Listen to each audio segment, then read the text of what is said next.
I'm your teacher Grace, and for today, I'm gonna teach you how to solve limits. But first, let's define what is limit.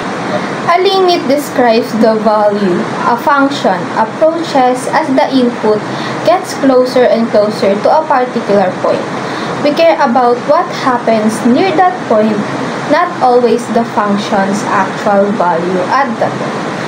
Limits let us handle situations where direct substitution gives an undefined expression. So since alam nyo na ano meaning ng limits, let's try to understand this equation. So we have algebraic expression.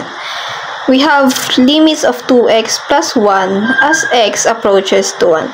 So first, paghihiwalay muna natin. Limits of 2x plus limits of 1.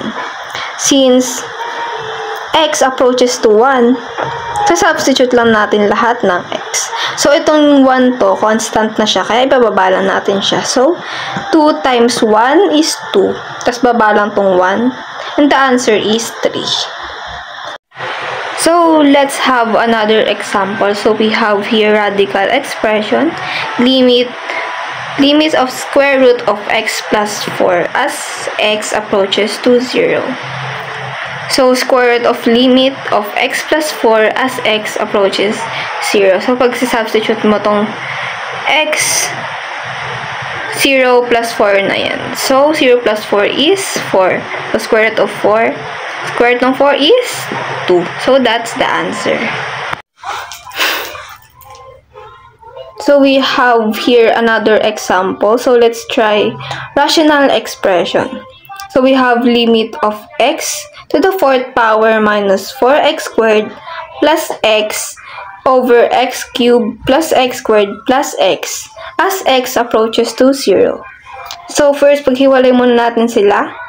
So, we have limit of x to the 4th power minus limit of 4x cubed plus limit of x squared over limit of x cubed plus limit of x squared plus limit of x. So, pagtapos natin paghiwalayin, substitute na natin. So, x approaches to 0. So, lahat ng x, papalitan natin ng 0. So, we have limit of 0 to the 4th power minus limit of 4 times 0 cube plus limit of 0 squared over limit of 0 cube plus limit of 0 squared plus limit of 0. So, pag sinolve nyo yan, 0 na yan lahat. And sa baba din, 0.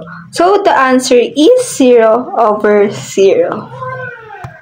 So, ayun guys, I hope you learned something today. And once again, I'm your teacher Grace. See you on my next video!